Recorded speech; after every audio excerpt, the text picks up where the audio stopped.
संभल में 24 नवंबर 2024 को एक हिंसा कारित की गई थी भीड़ द्वारा, जिसमें अभी तक कुल 79 लोगों को गिरफ्तार करके जेल भेजा जा चुका है। उसमें 29 पुलिसकर्मी एवं एक प्रशासन के व्यक्ति घायल भी हुए थे। कई लोगों को गोली भी लगी थी, उसमें घायल हुए थे। उसमें पुलिस द्वारा इन्वेस्टिगेशन किया गया है। थोरो प्रोफेशनल इन्वेस्टिगेशन के बाद में आज संभल पुलिस को एक अच्छी सफलता हाथ लगी है, जिसमें उस दिन घटना कारित करने वाले जिसने व्यक्ति द्वारा असले प्रोवाइड किए गए थे, जिस व्यक्ति के द्वारा इंस्ट्रक्शन दिए गए थे, जिस व्यक्ति के द्वारा ये हिंसा करवाने के लिए असले भी प्रोवाइड किए गए थे, उस व्यक्ति को पुलिस द्वारा गिरफ्तार किया गया है, जिसका नाम गुलाम पुत्र मुख्तार है। ये मोहल्ला दीपासराय नखासा का रहने वाला है। इस व्यक्ति को गिरफ्तार करने पे पूछताछ पे पता चला है कि इस व्यक्ति के ऊपर कुल 20 मुकदमे अभी तक दर्ज हैं, जो कि जनपद संभल में और आसपास में है। इसकी लंबी क्रिमिनल हिस्ट्री दिल्ली और एनसीआर के अन्य जगहों पर भी हो सकती है, उसका भी पुलिस द्वारा खंगाला जा रहा है। इसके द्वारा बताया गया कि पूछताछ में कि 23 तारीख को इसने अपने बॉस सारिक साठा से बात की थी। सारिक साठा को यहाँ के किसी स्थानीय व्यक्ति द्वारा बताया गया है कि 24 तारीख की सुबह को सर्वे होगा।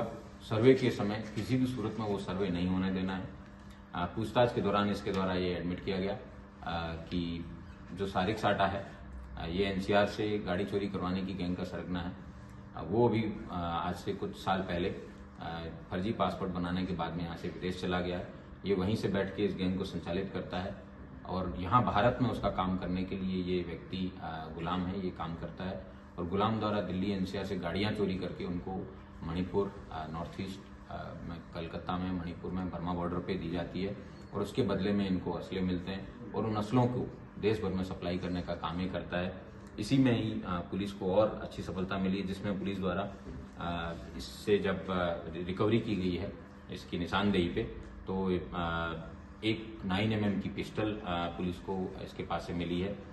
2 पिस्टल 32 बोर की इसके पास से रिकवरी में मिली है। 1 अदद मैगजीन मिली है। 5 9mm के जिंदा कारतूस इसके पास से मिले हैं।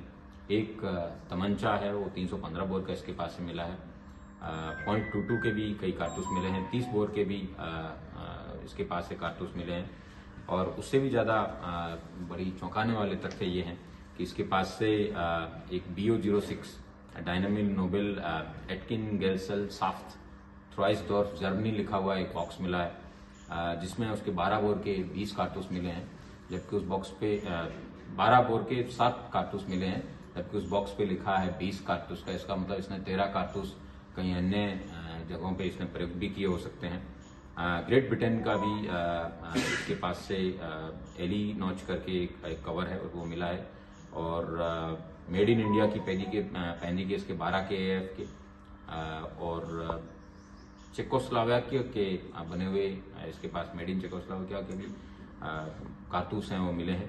इससे पता चलता है कि किस तरीके से इंटरनेशनली जो कारतूस हैं वो इसके पास ये यूज करता था। एक अन्य 9mm जिंदा कारतूस जिसपे SB2Z 9mm POF लिखा है, तो ये उसी तरीके का कारतूस है जो कारतूस उस दिन पुलिस के द्वारा घटना के बाद में जब नालियां खंगाली गई थी, चेक की गई थी, HHMD, DFMD उनके सहयोग से पुलिस द्वारा मेटल डिटेक्टर से उनको निकाला गया था। उस तरीके जो कार्ट्रिजेज मिले थे, सेम कार्ट्रिजेज इसके पास से भी मिले हैं। और इस तरीके से इसके पास से काफ़ी भारी मात्रा में असला भी बरामद हुआ है, जो इस बात को सत्यापित करता है। और जो पूर्व में भी कई वर्षों से इसकी जो खबर पुलिस के पास थी कि ये असला ट्रेडिंग में इस तरीके का काम ये दीपासराय में करते आ रहे हैं, इसके द्वारा पूछताछ में बताया गया कि पूर्व में इसको राजनीतिक संरक्षण इसको और सारिक साठा को प्राप्त था, जिसकी वजह से ये लोग दीपासराय में बिना किसी चिंता के आराम से शांति से जितने भी आपराधिक गतिविधियां हैं वो करते आ रहे थे। लेकिन पिछले कुछ समय से पुलिस की सख्ती के कारण ये आपराधिक गतिविधियां संचालित नहीं कर पा रहे थे। इसके द्वारा यह भी बताया गया कि जो 24 तारीख को जो हिंसा है उसमें एक कोई वकील है जो कि बाहर से आते हैं और वो जगह जगह पे एप्लीकेशन डालते हैं। इनके द्वारा ये निर्धारित किया गया जब प्लानिंग में असले देने के समय उन्होंने उसको ब्रीफ किया गया था, उसका फोटो भी उनको बताया गया था कि ये इस तरीके का व्यक्ति है, जुलिये का है, इसको जामा मस्जिद के अंदर किसी भी सूरत में पहुंच के उस व्यक्ति को ख़त्म करना है। उससे देश भर के अंदर हिंसा फैलेगी और ये लोग जो हैं देश भर में, दुनिया भर में फेमस हो जाएंगे। इनकी ये इन्होंने इस बात को एडमिट भी किया है कि जो इनके द्वारा बताया गया है, जिसमें इन्होंने कि जो मस्जिद है ये करीबन 500 साल पहले इसने एडमिट किया कि 500 साल पहले मस्जिद बनी है और ये हमारे पूर्वज बाबर की निशानी है और इसका रक्षा करना हमारा धर्म है। और हमने ठान लिया था, हमारे नेताओं ने भी हमें बताया था कि किसी भी सूरत में सर्वे नहीं होने देना है। और अगर जो भी व्यक्ति जो बीच में आता है, इन्होंने जब पुलिस द्वारा जिसमें stun grenade, chilli grenade, rubber pellets, rubber bullets और टीयर स्मोक की कई सारे जब एक साथ फायर किए गए थे, उस धुएं की आड़ में और पूर्व में इन्हीं दंगाइयों द्वारा जब वो सीसीटीवी तोड़े गए थे, उसका लाभ प्राप्त करते हुए इन्होंने अंधाधुंध फायरिंग की। उसमें 4 लोगों की डेथ हुई थी और पुलिस के भी कई लोगों को इनकी गोलियां लगी थी। इन चारों लोगों की हत्या के मेन कंस्पिरेटर के रूप में इस गुलाम को पुलिस द्वारा गिरफ्तार किया गया है और गिरफ्तार करके आज इसको जेल भेजा जा रहा है।